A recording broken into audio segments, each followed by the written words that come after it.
50 χρόνια συμπληρώνονται από την εξέγερση του Πολυτεχνείου και το μήνυμα παραμένει διαχρονικό μέχρι και σήμερα.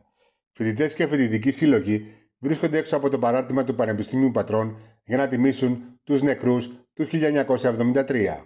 Γενικά, οι αγώνες που έδωσαν οι φοιτητές και ο λαός 50 χρόνια πριν πιστεύουμε ότι είναι μέχρι και τώρα πάρα πολύ επίκαιροι. Οι αγώνες αυτοί μας έδειξαν ότι όταν δεν σκύβουμε κεφάλι και αγωνιζόμαστε, καταφέρνουμε πάρα πολλά πράγματα, καταφέρνουμε να νικάμε. Και εμείς αυτό το μήνυμα παίρνουμε και στο σήμερα και συνεχίζουμε έτσι και εμείς τους αγώνες μας. Επιλέγουμε να μην σκύβουμε κεφάλι απέναντι σε μια κυβέρνηση, στην κυβέρνηση του Μητσοτάκη, που έχει έρθει να αναιρέσει κάθε δημοκρατικό δικαίωμα σε όλες τις πτυχές της ζωής μας. Βρισκόμαστε εδώ σήμερα ενώπιση του τριήμερου εορτασμού στο ιστορικό χώρο του παραρτήματος για να τιμήσουμε τους αγώνες του τότε και να συνεχίσουμε τους αγώνες του σήμερα, γιατί βλέπουμε ότι τα συνθήματα του Πολυτεχνείου, το ψωμί, παιδεία, ελευθερία είναι πιο επίκαιρα από ποτέ και νοημοδοτούν και τους αγώνες του σήμερα, γιατί βλέπουμε μια κυβέρνηση η οποία έχει προσπαθήσει με τους πιο επιθετικούς όρους να αναιρέσει όλα τα κεκτημένα και τις παρακαταθήκες που έχουμε σαν λαός και σαν νεολαία από το Πολυτεχνείο.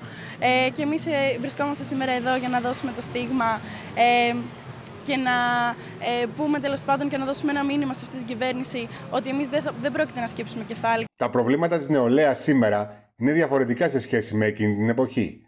Σε κάθε περίπτωση είναι προβλήματα που απασχολούν τους φοιτητές και η ανάγκη επίλυσης τους είναι επιτακτική.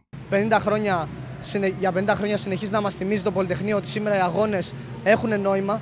Οι αγώνες που έδωσαν οι φοιτητές τότε και το αίμα που έχησαν και που αντιμετωπίσαν τις θηριωδίες της Χούντας τότε κατάφεραν να ρίξουν το καθεστώς της Χούντας και να έχουμε σήμερα δημοκρατία, και μας θυμίζουν κιόλας το ότι οι φοιτητές και ο λαός όταν βγαίνουν μπροστά μπορούν να καταφέρουν τεράστια πράγματα και να έχουμε τα δικαιώματα τέλος πάντων που έχουμε σήμερα. Είναι ακόμα διακύβευμα και διεκδικούμε ψωμί, παιδεία, ειρήνη, ελευθερία.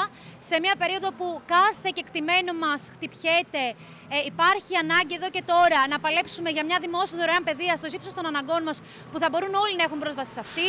Υπάρχει αναγκαιότητα να παλέψουμε για μια ζωή με αξιοπρέπεια, που δεν θα ζούμε για να δουλεύουμε ουσιαστικά.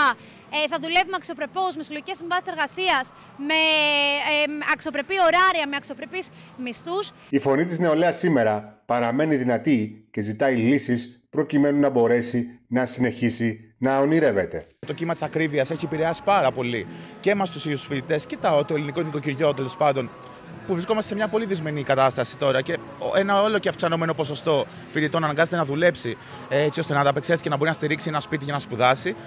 Άρα μειώνεται και ο ίδιος ο ελεύθερος του χρόνος. Και μιλάμε και για παιδεία, επειδή αυτή τη στιγμή γίνεται μια τρομερά μεγάλη κουβέντα γύρω από το άρθρο 16 και το πώς πάει η ιδιωτική εκπαίδευση να μπει πάνω από τη δημόσια εκπαίδευση και τη δωρεάν.